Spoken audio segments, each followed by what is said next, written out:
ముఖేష్ అంబానీకి ఫరక్ పడదు. తన బిజినెస్‌లో ప్రాఫిట్ ఉందా? లేదా? అని జెప్పేసి. ఎందుకని చెప్తున్నానంటే ఈ మాట.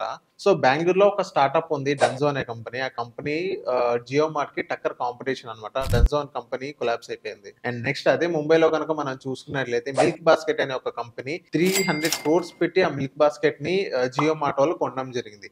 సో, ఎందుకు కొన్నారనేది మీకొకటి చెప్తాను. మిల్క్ బాస్కెట్ అనే కంపెనీ పర్ డే వచ్చేసి 1,00,000 డెలివరీస్ అనేది చేయడం జరుగుతుంది ఆ సరౌండింగ్స్‌లో. సో, దాన్ని చూసిన జియో మార్ట్ దాన్ని ఎక్వైర్ చేయడం జరిగింది 300 క్రోర్స్ పెట్టి. ఈవెన్ మిల్క్ బాస్కెట్ అనే కంపెనీ అప్పటికి చాలా లాస్‌లో ఉంది. అయినప్పటికీ లాస్‌లో ఉన్న కంపెనీ ఎందుకు తీసుకున్నారంటే, సో మీకొక సింపుల్ హ్యాక్ చెప్తాను. మిల్క్ బాస్కెట్ అనే కంపెనీ ఎవ్రీ డే మిల్క్ అనేది డెలివరీ చేస్తది ఎర్లీ మార్నింగ్. సో నార్మల్‌గా పాలబ్బాయి ఎవరైతే మిల్క్ మ్యాన్ ఉన్నాడో ఆయన డెలివరీ చేస్తారు. వీళ్ళు డెలివరీ చేస్తారు. వీళ్ళిద్దరికీ డిఫరెన్స్ ఎక్కడుందంటే మిల్క్ బాస్కెట్ అనే కంపెనీ మిల్క్‌తో పాటు బటర్ గాని, ఘీ గాని, ఇంకోటి మిల్క్ ప్రొడక్ట్స్ సంబంధించిన అన్ని డెలివరీ చేస్తది ఎర్లీ మార్నింగ్. నైట్ ఒకసారి మనం ఆర్డర్ పెట్టినట్లయితే. సో ఇప్పుడు అదే కంపెనీ అనేది వాళ్ళకి నచ్చి జియో మార్ట్ అనేది మిల్క్ బాస్కెట్ ని కొనడం జరిగింది. మిల్క్ బాస్కెట్ ని జియో మార్ట్ కొనిన తర్వాత 24 ఫైనాన్షియల్ ఇయర్ కనుక మనం చూసుకున్నట్లయితే 9.25 క్రోర్స్ వాళ్ళు ప్రాఫిట్ లో ఉన్నారు. వేరేస్ మనం చూసుకున్నట్లయితే మిల్క్ బాస్కెట్ లాస్ లో ఉంది.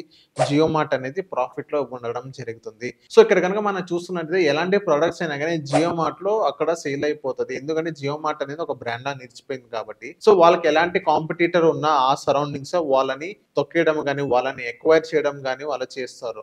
సో దీన్ని బట్టి మీకేం అర్థమైందో కింద కామెంట్ చేయండి.